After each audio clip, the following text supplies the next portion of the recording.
What's up, constituents? It's 9:30 on a Monday night. I just got back from Mineola. I drove over there. I heard there was a protest going on. I caught the tail end of it. And I just want to say I'm very happy by what I saw. It's a very peaceful protest. People out there, people are angry, and they deserve to be angry. I was angry when I saw the George Floyd video, and any reasonable person that viewed that was also angry. A man was murdered in broad daylight by a police officer while other police officers stood by and watched. And it was a tragic thing. It's tragic that it's, creating division in our society between races and groups of people. And it was inspiring to see the protest that was happening today locally in our own community in Nassau County in the Congressional 4th District. It was inspiring to see that it was done peacefully. And my hat's off to the Nassau County Police Department and the police commissioner, Patrick Ryder. It's because of them. They're doing their job. They're out there in numbers, and they're protecting people, and they're allowing people to protest peacefully, to practice their First Amendment right peacefully. And, it's really unfortunate that these police officers are being put in this compromising position where they have to, basically make really tough calls on the spot, trying to prevent protests from turning into riots. And I deeply condemn the riots. And anybody listening to this, I implore you to do the same. We need to condemn these riots, no matter, what community you're from. And no matter what you stand for, nothing positive will come out of protests turning into riots. It just waters down the message. George Floyd, that message speaks. What happened to him, what happened in that video, speaks louder than any brick that can be thrown through any window. And so last night I spoke to two people from the African American community here in the Congressional District, and this is an intro video for that. So it was David Tiller. He works with me at the town of Hempstead. I know him personally. And Adrian, Reid, he's a pastor at a Baptist church in Brentwood, but he also lives in this district. He lives in West Hempstead, which is where I live. So it was the first time meeting him or really talking to him. And I think we had a good conversation. Right off the bat, I came out and, I said, I wanted to talk to people from the Black community to get and they said, well, it's African American, it's not Black. So we had a good discussion on that. And I think that just, shows that these conversations need to take place. A lot was learned. I think it was a great start. I hope to be very involved with David and the pastor as I continue to run. And if I win, I need to be in tune with all communities here in Hempstead. And I say it in my talk with them. I think this district is very representative of the country as a whole. It's an extremely diverse district, and I like to consider myself a very open-minded person that's open to, all ethnicities and races and cultures, and that's why I'm so excited to, potentially be congressman in this district. I see beauty in diversity, and I'm excited to work with the people here in Hempstead and bring everybody together and build a brighter future together. And now more than ever is when we need it. And I'll just say it again, I was very inspired by what I saw in Mineola, the fact that it was happening peacefully. And it does seem like we're on the right track here. And I hope it continues in that direction. So I hope you enjoy the talk. And I hope, if you want to reach out and talk more about the issues that we talk about or anything at all, call me or text me at 516-308-1703. I've been receiving calls every day now. The number's getting out there. So if you're in this district, especially if you want to talk about what's going on now with the George Floyd protests. By all means, please reach out. I'd love to talk to you about it. Thank you and enjoy. Thanks to both of you for coming on and doing this. So, I'm running for Congress in the 4th Congressional District. As of, 6 days ago, the only topic was coronavirus. That was the only thing to talk about. Nothing else mattered. And then, 4 days ago, this incident happened with George Floyd, and, that became front and center. And I think for very good reason. I think anybody who watched what happened in that video just was deeply touched and affected by it.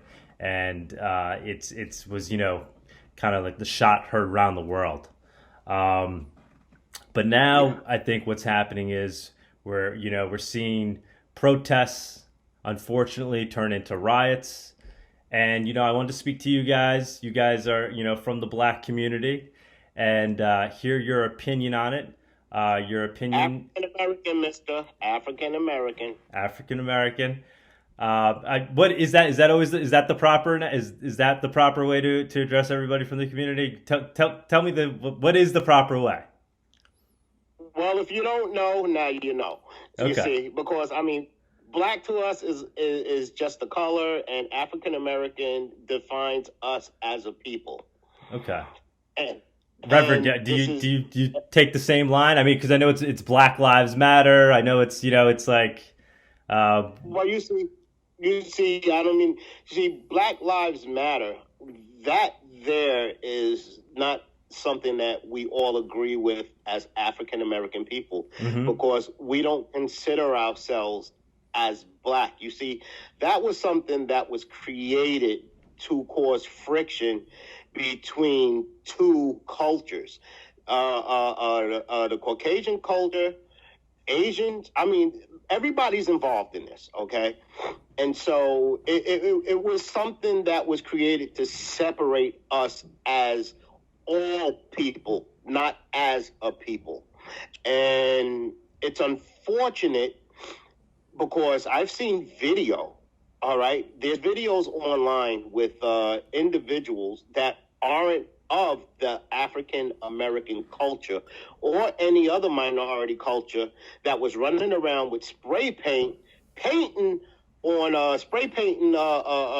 business structures with BLM on it, BLM. And you see, a lot of people think that all African Americans think the same way. No, just the same way any other culture doesn't agree with one another. We don't agree with each other either all the time. You have Spanish, okay? Now, I'm from a Spanish background also, okay? My background is Bayesian and Puerto Rican. Now, hey, you're going to catch hellfire if you call a Puerto Rican a Mexican, or if you call a Mexican a Dominican, or if you call somebody from Ecuador, Puerto Rican or Mexican or anything, it just bounces back and forth. No, we have our own identity, whether it is in culture or in thought or in the way we perceive ourselves as individuals. And so BLM, let's just throw that in the trash can real quick, because that right there was one of those devices that was used to separate people. No, it's not about Black Lives Matter. It's about every life matters, because we all matter. And this is the protest that's going on right now. If you look at it, you would see that it's multicultural. There's now, in all actuality, and I'm going to cut to the chase with you, there's more white people out there protesting than they are African Americans. Wait, what? Way more. If you look at the videos, you would see that they are out there in masses. And I appreciate that, because they really want to come out and be up front and center for us, standing for us. But however, the violence doesn't derive, in my opinion, from African Americans. No, we are used to marching and protesting in a peaceful manner, as in the way Martin Luther King has taught us to do. Anything else is just pure ignorance. And we don't stand for that as a culture, but we can't help what other people come in and do to try to make us look bad, and it doesn't have anything to do with us. Reverend, can you give me your opinion on this? All right. To your question, African Americans would probably be the better term to use. A lot of people try to use the black, and of course, it just it kind of messes with the whole idea of the cultural background. So it's a little better to just say African Americans versus saying blacks. On the side of the Black Lives Matter movement, while I understand the point, I never really got involved in the Black Lives Matter movement. I understand in theory why they would have to say Black Lives Matter. Brother David, I understand your point that it is that all lives matter, all lives must matter. But the reason why they had to even say Black Lives Matter is because of all of the things that are going on in the African American community, whereas we have been making strides and trying to make strides. But as we saw just with the situation with George Floyd, it keeps proving that the same thing, the same narrative of racism keeps going on. And we say we're in a post-racial society, but I'm struggling to believe that. I believe that we are just as bad as we were in the 1950s and 60s, where we were really protesting and trying to make strides. We are better in a sense. We are further along in a sense, but we're not completely there. We have a ways to go. So those would be my thoughts on what has been shared thus far. And what do you think, obviously this is the hard question. What do you think needs to be done? What should we be doing today to move forward? It does feel like, we're further apart than ever right now in terms of where people are on sides. How do we unite people? What's the common ground there? How do we bring people together and get them to realize that, a lot of people are kind of searching and hoping for the same thing, which is to really kind of give everybody freedom and liberty and everybody, the freedom to pursue the American dream in America. Why is that being lost? Why is there so much division, and how do we start overcoming that today? If I may, I would say that one of the ways that we could really start to change, in a sense, a lot of this is by simply having what we're having right now, conversation. I think a lack of understanding on both sides, that African Americans may not understand Caucasians may not understand African Americans, because in most instances, we stay in our communities. We stay with those that we are connected to. But one of the things that I've noticed, even amongst some churches that I'm connected to, I've noticed that some pastors, even before COVID-19 occurred, would do pulpit swaps. So a Caucasian would swap his pulpit with a African-American pastor. African-American pastor swap his pulpit with that Caucasian pastor. What it did was it gave people the opportunity to see that while we think that we're so much different, yes, our cultures are different, but people are people. We bleed the same blood. Your blood is no different than my blood. My blood no different than yours. It's the same blood that we all bleed. So I believe that simple conversation, because in conversation, you find out more about people. So sometimes breaking bread with each other helps us to, understand more about one another's cultures and see that there's not really that much of a difference. We're all people at the end of the day. And let me add to it. Have you ever seen that movie Independence Day? It's going to take something like that. Like Ronald Reagan said, it'll probably be some type of invasion from outside of our planet that would be so catastrophic and bring people together, where we would finally realize that all the differences that we have as cultures, we would have to band together and fight the good fight to keep such an atrocity or a catastrophic event from occurring on humankind. It's unfortunate that the media, because I blame the media for a lot, all right, they are separatists. They separate everybody. They have guidelines and draw lines across cultural boundaries. And that's not nothing that we should be concerned about. It's really the older people, all right? I'm 51. I'm talking about from 51 and better that still may have that thing in them, that little bit of prejudice. And I'm not talking about for myself. I'm not talking about for my culture, because Caucasian man has a better chance walking through an African American community and surviving. A 99.9% better chance not being stopped or interrogated or harassed by police than an African American man walking through somewhere like Garden City. Okay? I mean, those are just facts, and the facts don't lie. However, we haven't had events out here in Nassau County where somebody really has been abated or hurt or killed or maimed, such as other states, and even if we go to New York, you know. However, we as all people need to realize that we're not the same, but in the better sense of it, we are all the same.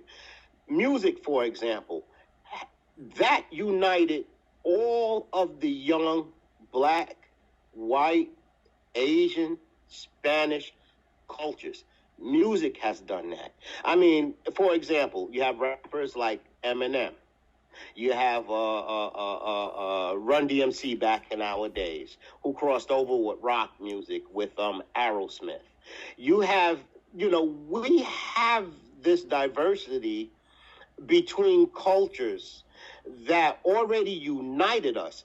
But it's those old heads, the ones that, the ones that are still using, what you call it, what's that deodorant that they use? The Old Spice. Yeah, the ones that run around smelling like Old Spice and Stetson cologne. From that generation, that is still stirring the pot and trying to make us, as the human race and the younger cultures, believe that we really and truly have differences where we really don't. I mean, households are households. You go through the good, you go through the bad. There's no one culture that experiences anything that's different from another. I mean, I know several Caucasian people in Merrick, in Belmore, in Wantor, who went through not what we would consider discrimination or being stereotyped or being profiled, but simply the officers that are out there that are rolling up on these guys. Sometimes they have something to prove, and it doesn't matter. It's just what singles it out is the fact that, okay, because something happened in Belmore to a Caucasian youth, well, that's okay. But now when something happens in Roosevelt to a black youth, well, it's a big deal. I say that because it's a everybody thing. It's an everybody thing. The ones that are out there that's supposed to be the authority figures, remember, they're people.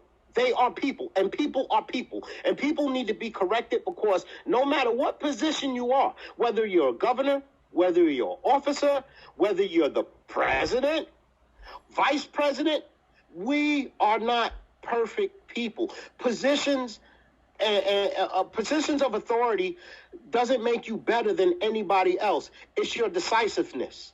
It's what you choose. It's the way that you want to perceive yourself and your perspective upon those who you believe that are beneath you. Nobody is ever beneath anybody else, in my own opinion, because like you said, Reverend, when we bleed red.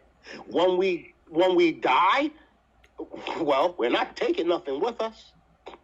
I don't care what you have, millions of dollars. Hey, they say pennies from heaven. You want to know why they say pennies from heaven? Because when you get there, that's all you're going to be worth. 1 cent. You're going to be worth 1 cent.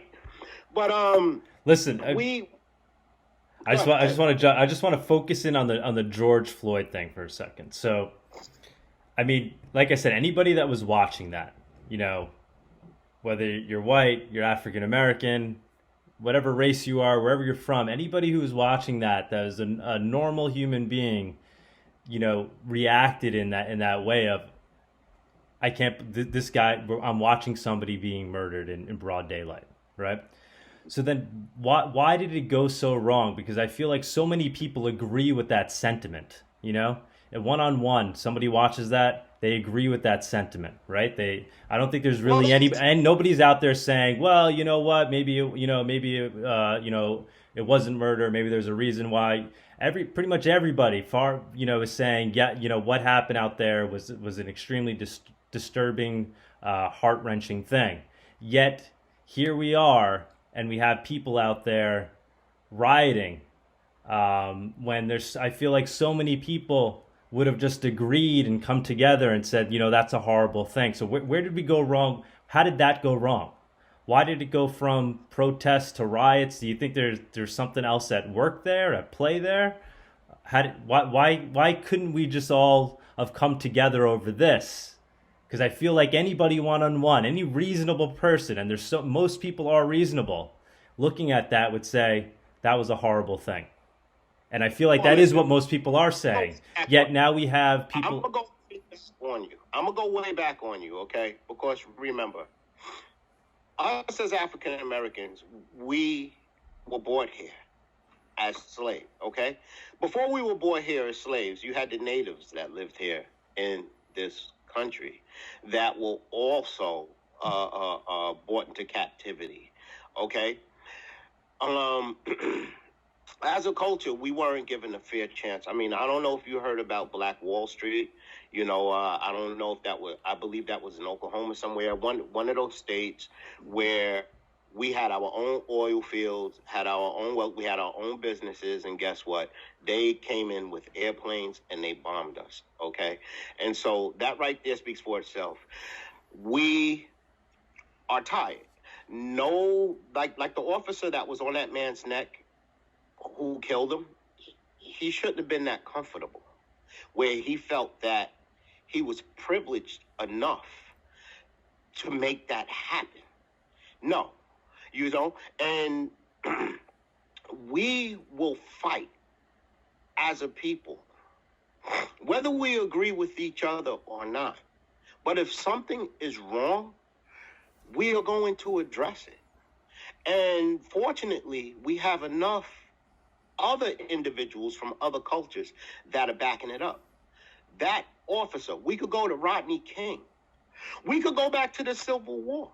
Okay, the Civil Wars, where and I'm not even talking about Tuskegee airmen. I'm talking about where we fought in civil wars under the Confederate flag.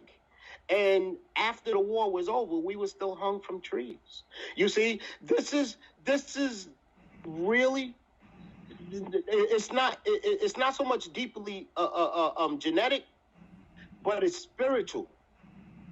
And because we weren't given the equal opportunity to strive, because people always look down on the powers that be, Anytime somebody who represents, in our view, the powers that be, kills one of us, it's totally unacceptable. We're going to be ready to fight tooth and nail to let you know. I mean, listen, the officer had an option, like every man. And this is under the wisdom that God gives us. He didn't have, instead of sitting on that man's neck, I saw the video. He was not resisting at no point. They try to say that, okay, there was a part of the video nobody didn't see. But I saw enough to know that the man wasn't resisting. Mm-hmm. All right? Not for nothing, Reverend, you heard about the officers that beat up the young guy, the young Boy Scouts in Roosevelt? I have. Those were my sons. Okay? And so I know what it is to be undermined in my own community by the ones that I trust. You see, that man had an option, and people are going to start fighting. You have coronavirus. Nobody's talking about coronavirus now, okay? They're all talking about how this man who was unjustly killed met his demise by a Caucasian police officer who just sat there and looked in everybody's phone, everybody's camera, comfortably. No, it's a time for change. It's a big time for change. And change right now has come, but I don't think it's going to work in our advantage because we have too many incidences like this that are going on, that's been going on throughout years, throughout decades, throughout centuries. And African Americans and people who are considered minorities are tired of the ones that we pay taxes for to protect us, killing us. Reverend? Yeah, absolutely. I think that one of the struggles is that we are focused, in a sense, too much on the rioting and not the actual crime itself. While I disagree with looting and rioting, I expressed that to our congregation this morning in sharing with them that we denounce that. We do not stand for that. We don't agree with that. While I disagree with it, I understand it. As Dr. King once said, that rioting or riots are actually the language of the unheard. So when people are not heard, that's what they do. But on the flip side to that, we could very well talk about the rioting that occurred and has occurred in situations like this. But many times we fail to talk about the rioting that occurs sometimes in Caucasian communities when a championship doesn't go or does go a certain way. We've seen those things happen where, yes. Exactly, we've seen those things happen and nobody calls that wrong. You know, nobody tries to make that seem like it's as big as this is right now. So that's where the whole race card comes in at times because, you know, it's like, you know, it may be fine for one, but it's not fine for the other. And again, not justified. I would never justify rioting and looting because it's wrong. At the end of the day, buildings have been burned down. Businesses are losing money as a result of people stealing from them. Wrong, you know, and wrong is wrong no matter how you slice the pie. But we're seeing the fruit. We've got to get to the root. And what's the root of this whole thing? The root of the whole thing is racism. And we've got to start talking about that. We've got to evaluate what we saw in that video, which was pure evil. No matter how you slice the pie, no one can express to me any other way. It was pure evil for the man to continue to leave his knee on this man's neck the way he did. And again, as you said, David, having his eye bullseyed into the cameras of those that were videotaping, it blows my mind to consider that we have sunk that low as a people, that we have that total of a disregard for the sanctity of life. That, you know, it often amazes me how people can run around saying that they are pro-life. And I heard someone say this the other day, and I'm not saying that I'm not pro-life. I am pro-life, but I'm pro-life from birth till death. I'm not just pro-life really at just birth. And some people are only pro-birth. They're not pro-life. They don't care about the life after that person has actually gotten here and see the need for making sure that that person is actually cared for. I haven't.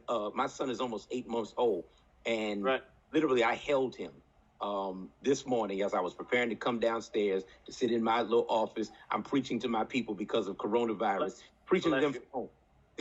You know, I held my son in my arms, and it literally almost brought me to tears as I was standing there holding him, because I'm like, what kind of world did I bring you into?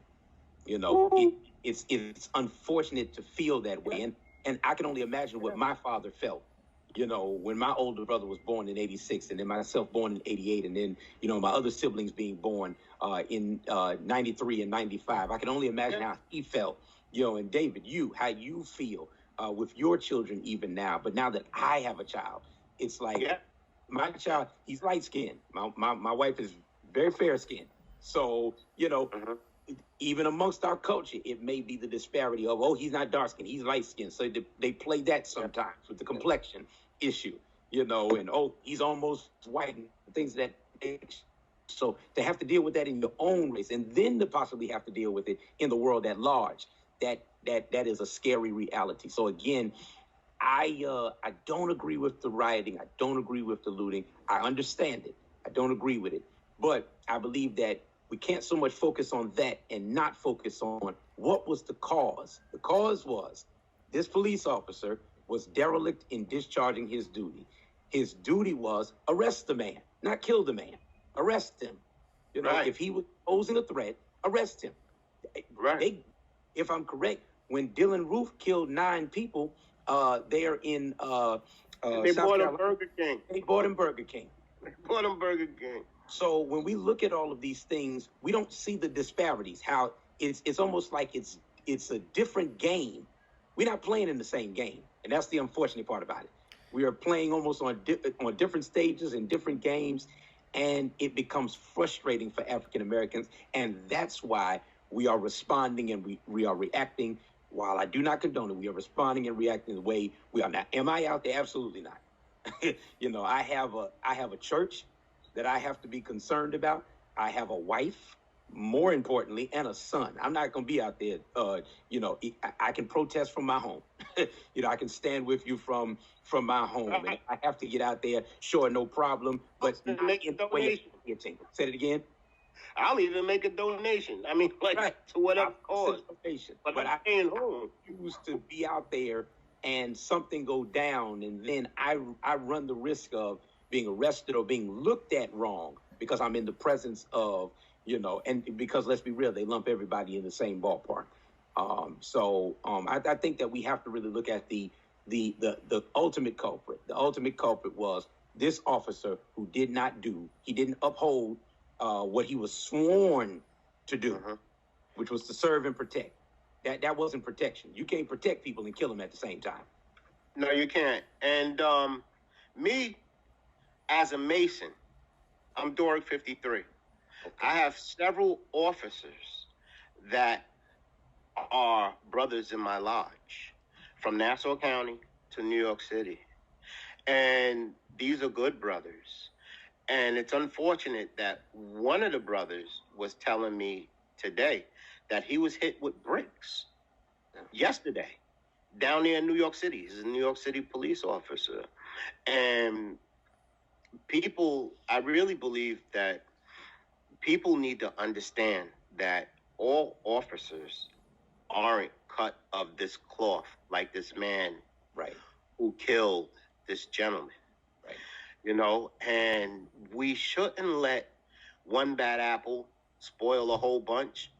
But what complicates it is that when these things do occur and it's a bad apple, they don't rush to prosecute him. They don't rush to snatch his title. They let him move on until they see all hell breaking loose and say, listen, we're going to have to use you as an example. Trust me, if there was no rioting, no protesting, if there wasn't anything of the such going on, that man would still be on duty, going home to his family at the end of the night, looking for his next victim, in my opinion. I want to ask you, Doug, since you're running for office, what difference would you make in this scenario, and how do you of this malfeasance of what's going on here in this country today? What would you implement here in Nassau County that can bring people together? Because I don't think that this conversation should be between myself and the Reverend.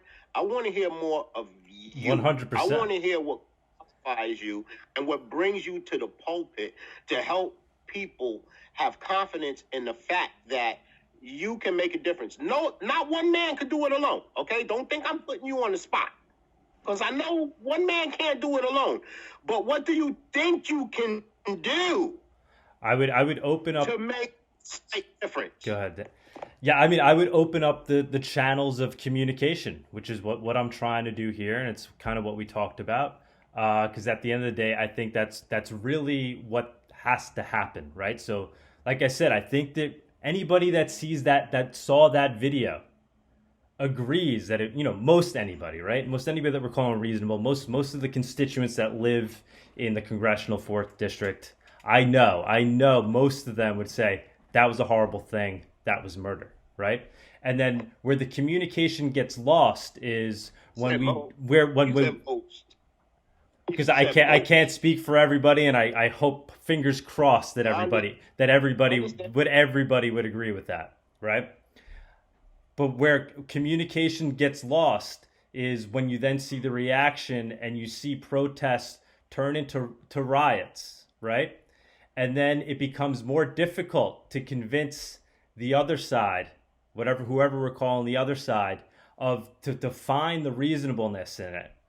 Because now they're like, well, look what they did. Look how they. I'm just speaking. This is look how they reacted.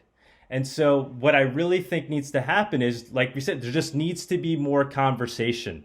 It can't be. I think what's happening is the media is pitting sides against each other. And in my mind, in my heart, that's the most disturbing part of this. And we need to come together as people and overcome that and reach out to each other as people. Ignore the media. We all live in the District of Nassau. We all want to have, that white picket fence, and we all want to, have our families grow up safely, and there's so much commonality in terms of actually passing, some kind of legislation. I honestly don't think that's what it's about. I think it's about communication at this point. And I think it's really about opening the channels, and getting people to have these conversations. And people like me need to be the in-between, right? So you guys are from the African American community. You need people like me from the white community to reach out to you and say, there is a problem here. Let me try to help you fix it. And I do think that's why it is a positive that you're seeing a lot of white people that are out there and that are joining it. But then once again, then I see the negative is protests turning into riots. And what I would like to see is a leader step up and really condemn those riots and say, guys, what are we doing? We have to just protest, because this speaks louder than any brick you can throw through any window. That video speaks louder than any building you can burn down. Is people just getting together, and cooperatively protesting, practicing their First Amendment right, getting out there in a peaceful way, showing, look what you've done, look what you've done, look what we're against. And I think that's what needs to happen. Well, let me say this. Anytime, like you said, you're from the white community and you feel you need to reach out, all right? Number one, anytime a white man feels he needs to reach out, there's a problem, okay? Because we are in 2020. We have the internet. We have social media.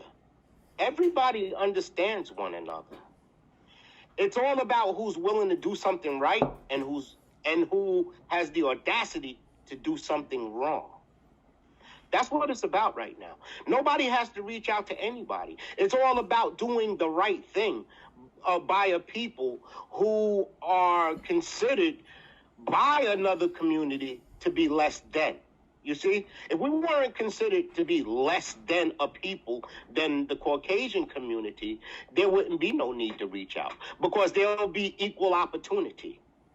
There would be more understanding. You know, there would be things, there would be opportunities that are on board that give way to better development, better businesses, better opportunities, better jobs. Yes. And that's an issue, and that's right there really doesn't sit too well with me, and I'm just being honest with you, you know, because the reaching out doesn't sit well with you? Because you shouldn't have to reach out. Oh yeah, I wish I didn't. I wish I didn't have to. Obviously. Diversity and the way the internet is and the way we already cross colored lines, you should have an understanding about who we are. You shouldn't have to reach out. You should already understand what needs to be done. That's my point. Oh, okay. You should know that, okay, listen, I don't even have to reach out. I know what needs to be done. They need this. They need that. They need more opportunity. They need more full-time jobs. Okay, yeah. All right, by reaching out, I didn't mean not understanding what you guys need. I meaning both sides coming together to talk. I mean, that doesn't mean I don't understand what the needs are of the community, but it's obviously beyond knowing what the needs are. Otherwise, I mean, look what we're seeing out there today. Look what's going on. I mean, right. And also, I don't want I don't want you to make the mistake in saying I understand what you guys need. Instead of saying you guys, I'd rather you say I understand what African Americans need. Of course. I'm just being honest with you. You know, I want, like, if you change your language, you change yourself, and you change your motives and your directives towards a people. Am I right, Reverend? You're right. Now don't misinterpret. Like, we're not saying we're offended by that. But no, not at all. Not at all. Feel like, oh no, black is the wrong term, African American. I'm not offended, by it, but I do understand. I certainly understand. Okay. And you, Doug, and I know personally that you're a man that can make a difference, because I know who you are. You know, I shook your hand. I get to feel your spirit. You know, I know that you mean well as a person. We've been in places that nobody else has been. Like, I can honestly say, I know this man. And so you have my vote. And anything that I can do to help push the agenda for you to step in front, I am 159% for it, because anything less than 159%, I'm still at 100. And so you have my backing. I understand you as a person, as an individual. You are a great man. Just the way you carry yourself, you don't think high and mighty. You don't think that you're better than anybody else. But just like Biden, what he said on 97.1 when he was talking to Charlemagne the God, I mean, he just misinterpreted. He was misinterpreted. Like what he said was not to be taken the way, he said it. And I want to make sure that the same thing doesn't happen along the lines with you, because I know personally that we need somebody like you in office to make a difference, not just for the African American community, but for all of us as a people. White, black, Asian, no matter what side of the hemisphere you're from, I know that you will make the difference for everybody. And I mean that from the bottom of my heart. Thank you, Dave. I mean, what makes me excited about running for Congress in this district too is that it really is, a melting pot of everyone. I mean, when you look at the demographics of who's here, it's an amazing place. I mean, it is really a great mix of people right outside of the greatest city in the world, Congressional District 4, which is basically the town of Hempstead. I mean, I feel like, if we could make progress here, and really be a shining example, we could, make progress for the entire country. And so that part really does excite me. And, I didn't mean to offend you by saying the reaching out. I mean, I can't, it's like, You didn't. yeah, You didn't offend. I'm trying. I really want, I'm running on the Republican ticket, okay? And when you show up as a Republican, I know, but there's a lot of people that get the wrong idea with that, and that's really unfortunate, And I want to help change that as well. I think we need to, change the branding of the Republican Party, or not look at people in terms of politics, but in terms of who they are and what they're trying to do for the community. I happen to be running on the Republican line, and I agree with a lot of the based ideals that are there, but I disagree with a lot of the for lack of a better word, the bullshit that comes along with it, like the really bad imagery that comes along with it. And I'm trying to help shake us loose of that. That's what now you're human. Now you're human. You said bullshit. Now you're human. Listen, guys, it's tough, man. I never thought running for office. I got involved in this, and I was excited to do it. Never did I think coronavirus and things like this would be happening within the first few weeks of me running. And this is, but I see it as I'm always an optimist. I'm always an optimist, and I know we kind of mentioned back early in this conversation that are things really getting better? They might be getting worse, but I ultimately do think things are getting better, but there's just going to be a lot of antagonism as people film more things get filmed, more things get put on social media. But every single person that sees that video is going to be affected in some way. They're going to be changed in some way. You can't look at that video and not feel for that man that was being suffocated. And so every time hopefully there doesn't need to be any more of them. But when something like that happens, it's definitely changing people. So I do think progress is being made. You want to know what changed?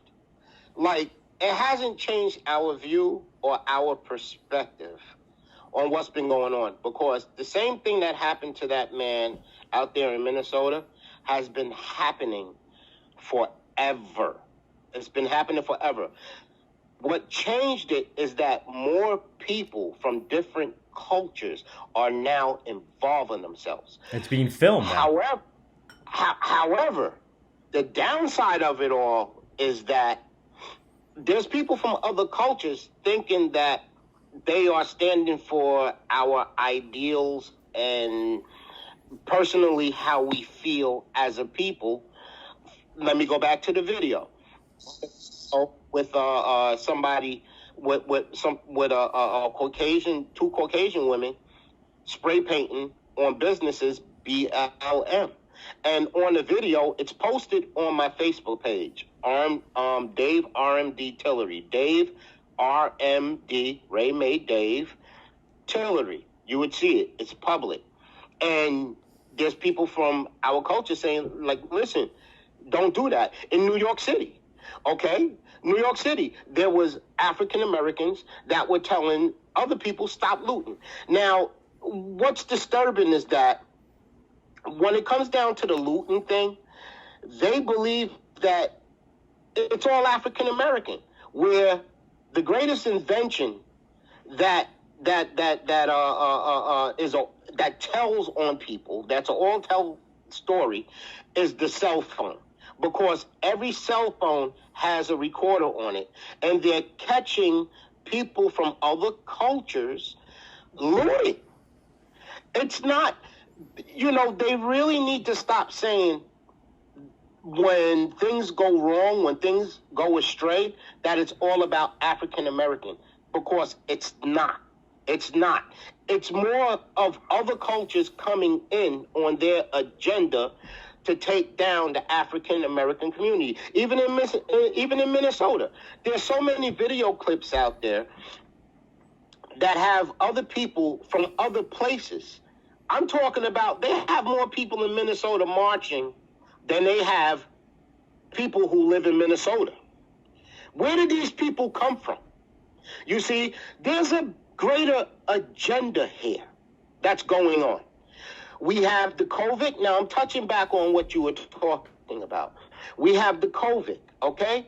That killed many scores of African American people. At one point, African American people, and I'm talking about from my community, from what I know, before it started attacking us, African Americans felt that we were immune to it because all you saw was Caucasians dying from it. That's all you saw. Like every time you look in the news, it's, Katie, whoever, Mary, all dying from it. But now you have African Americans, and now we're like at the top of the food chain when it comes down to this COVID killing us. But us as a vigilant people, we get over it. We get over it. And then I believe that when they saw us actually building up the antibiotics and surviving from it, that they were like, okay, we got to change the agenda because we couldn't kill them. Remember, one time they tried to kill us with syphilis. They tried to kill us with AIDS. But you see, when it goes into the other communities that aren't of color, now it's like, okay, we got to change the game. Look at the drugs, okay? When it was heroin, okay? Once it started going into other communities that weren't of color, guess what? Instead of you being a drug addict, now you have a problem. Or what was it called? What was the term, Reverend, that they used for it? I forgot the name of it. They would call it something. Before it was like heroin, like they call it by name. But then when it went into the other communities, they used another name for it. They called it by, This might have been before my time. No. It wasn't before your time. It was recently. But don't worry, it might come back to me. But anytime something that is directed at communities of color, minority communities, and it seeps into another community, the game changes. So, like I said, they see that, okay, COVID, they're getting better. People are surviving. So what's next? Okay, let's throw this out there. Let's, this man is going to get killed. Let's take our minds off of COVID and let's focus on that. When in all actuality, I believe that this is a way to take people's minds off the truth of COVID-19. Because if we're focused on this man in Minnesota, and I'm not saying we shouldn't be, because it's an atrocity. However, we're going to forget what COVID does to us, and we're going to get back out there. We're going to start communicating, social life. Who's to say that all of these marches, all of these people that are protesting, who's to say that COVID isn't spreading amongst these thousands and thousands and thousands and thousands of people out there protesting and marching? We can't say that. We don't know. But I guarantee you the second wave of COVID is going to emanate from this incident. Guaranteed. Because now people are out there protesting. They're not wearing face masks. If you're out there protesting and you're all hyped up and you're breathing hard, you're going to have a face mask on? No. You're going to need to breathe air. So that means that you have a collage of people together breathing each other's air, and come September, like they said, the second wave of COVID is going to be imminent.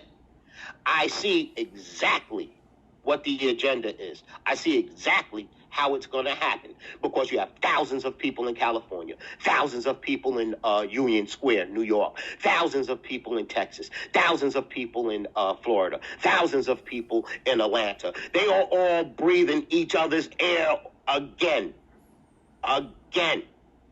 There's a bigger picture here, and we need to follow through on it and understand that even you running for office, and if you do become a legislator, governor, anything that you're running for, Mr. Doug, you're not safe either. Reverend, he's not safe either. Like you said, he held this child, 8-month child, and asked himself the question, look at this world I brought you in. I have a 3-year-old, a 6-year-old, a 13-year-old, a 14-year-old. I said to myself after my first 3 sons were born, and the younger, and out of 3, you have 15, you have 16, and you have 18. I said I wasn't even going to bring any more children into this world. But hey, you can't stop procreating. I mean, if you have a wife, what do you expect? Things are going to happen. You know, you can't turn your back on love, but, you know, other things come out of it. But I felt the same way the Reverend felt. I didn't want to bring anybody else into this world because I know what we're faced with. Like it says in the Bible, you know, a wise man sees trouble ahead and he avoids it. And the foolish, they pass on and they are punished. That's in Proverbs. All right? I saw it. Just the same way you probably have young children yourself. But back to the point, the second wave of COVID is going to come from these mass gatherings that are taking place. It was wrong. It shouldn't have happened. The cop was wrong, but it set the stage for the second wave because more people came together during this protest event than anybody that could have been in any supermarket, any social gathering. And I could just go on. You have thousands of people right now in several states that are probably infected because of what happened in Minnesota. What's your take on it? Reverend, you want to say something there? Well, I was going to say thank you, first of all, for your perspective. Obviously, you made the statement that you are a Republican and the stigma that comes with that, that a lot of people have. I appreciate the fact that you're not trying to play only the side of being Republican, because I think it's important to understand as a politician that you're not just a politician of your party. You know, you still have to put in place policies that are going to help everyone, you know, whether they're Democrat, Republican, whatever they may be. So I appreciate the fact that you're actually willing to look into, and let's be real, there are bad politicians on both sides, no matter how you slice the pie, whether it be Republican or Democrat. Everybody is not for the people. Everybody has, you know, many have their own agendas. And so, you know, my prayer for you is that you would continue on this path and that your aim and your goal would be people first, because that's really what this is all about, making sure that people are taken. Because if every community that is, or would be rather, under your leadership, if they are not cared for and looked after, then your end goal wouldn't be accomplished. And your end goal is for the congressional district that you would be leading to be a shining example, as you said. It can't be a shining example if everyone is not treated equally, if you're not helping to push, you know, that, again, we don't always have to agree, but we do have to stop for a moment to try to understand. I don't always agree with every thing that, you know, another person may say or ideology that they have, but I need to try and understand. And first of all, just give them the respect that is due to any human being. And so, you know, again, my only thing to you would be continue on the path that you are on, because African Americans need to know that there are Republicans out there that have their best interests at heart, as well as Democrats out there that have their best interests at heart and are not just after the votes. Because, of course, you know, one of my things as a pastor, I'm not big on allowing politicians to really come in our church to speak like that. And the only reason why is because if that's the only time we see you, that's a problem.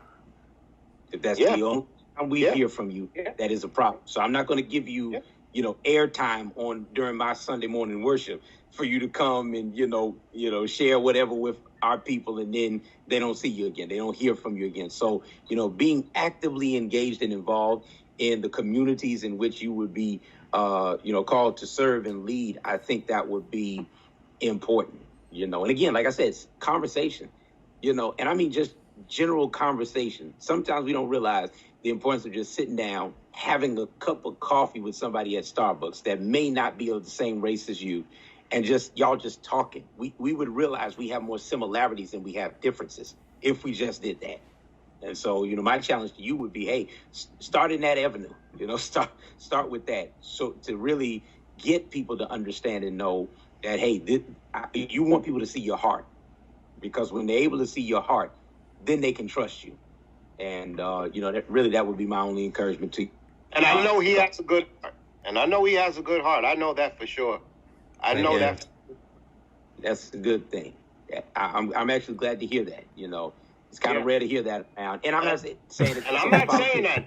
I'm not. I don't talk out my ass. I only talk the truth, and I talk what I feel. If you like it, you like it. You don't, you don't. And I'm not directing that to you or Doug. I'm just saying in general. That's who I am as a person. This is what I've learned. This is who I've learned to become. Absolutely. And Doug is definitely somebody who I highly respect on all ends of the spectrum, because he, on top of being a people person, he's a person of great spirit, and he's somebody that we can appreciate. And because would appreciate him, they probably wouldn't even let him in office. I'm not putting a curse on your run. I'm not putting a curse on your run, Doug. I'm not doing that, okay? But because he is a person for people, not the people who are us.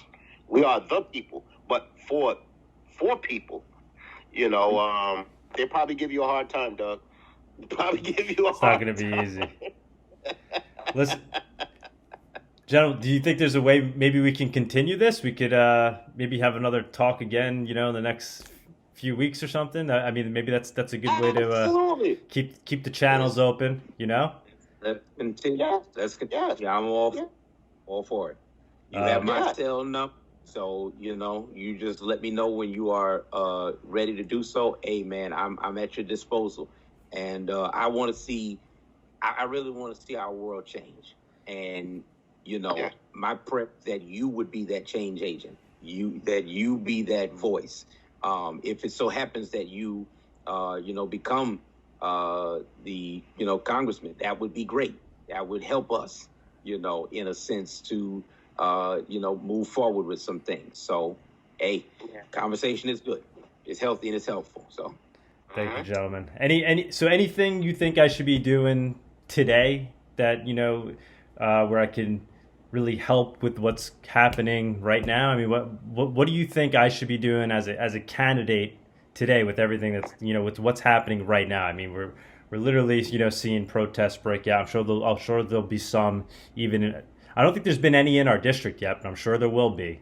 What do you think I can start doing today? I mean, I'm reaching out and we're having this conversation. But any other ideas though? I tell you what, you keep doing what you're doing right now. Remain prayerful, remain thoughtful.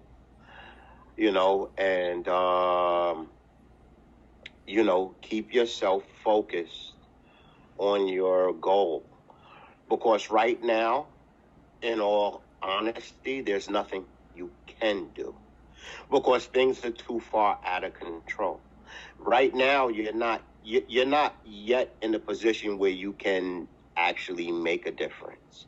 But it makes a difference knowing that you are willing to make a difference. You see, that's what counts.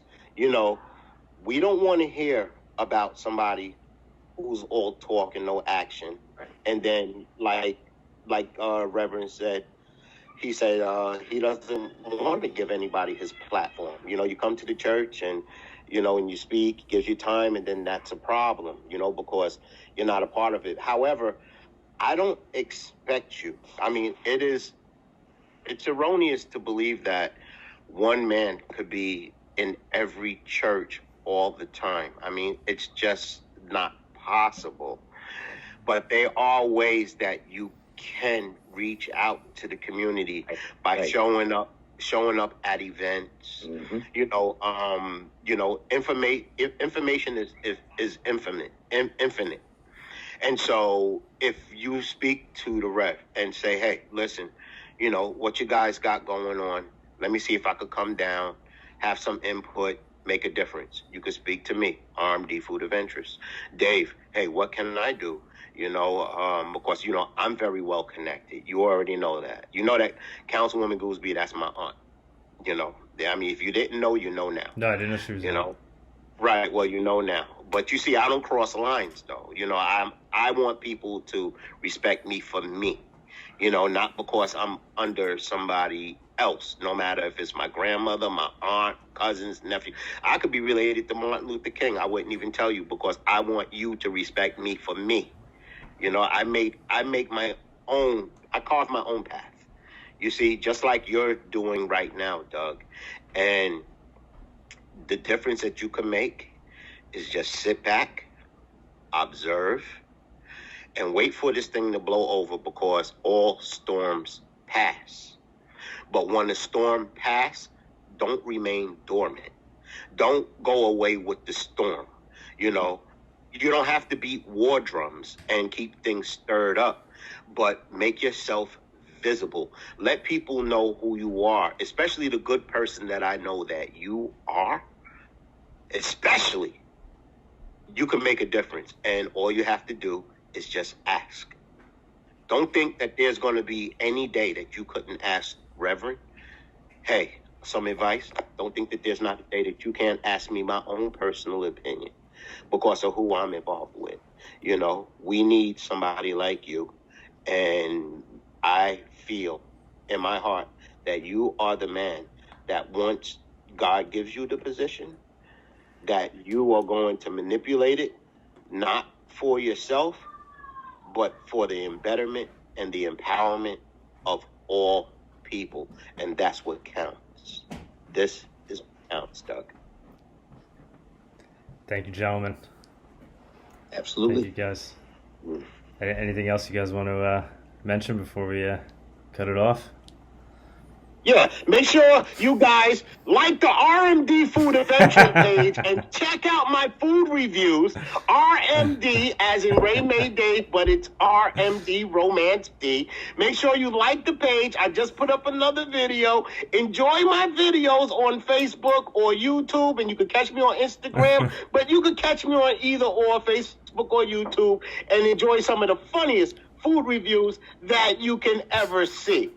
Anything else? That was a promotion. You slipped it in there very subtly. I didn't even pick up on it.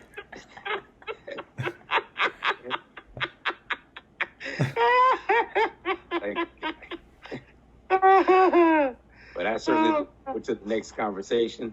And in the meantime, I'm praying for you that the Lord would give you wisdom in how to go about, maneuvering in during this time. And that's all we all need, wisdom in this time. So that's my prayer for you during this time, that the Lord would do that for you.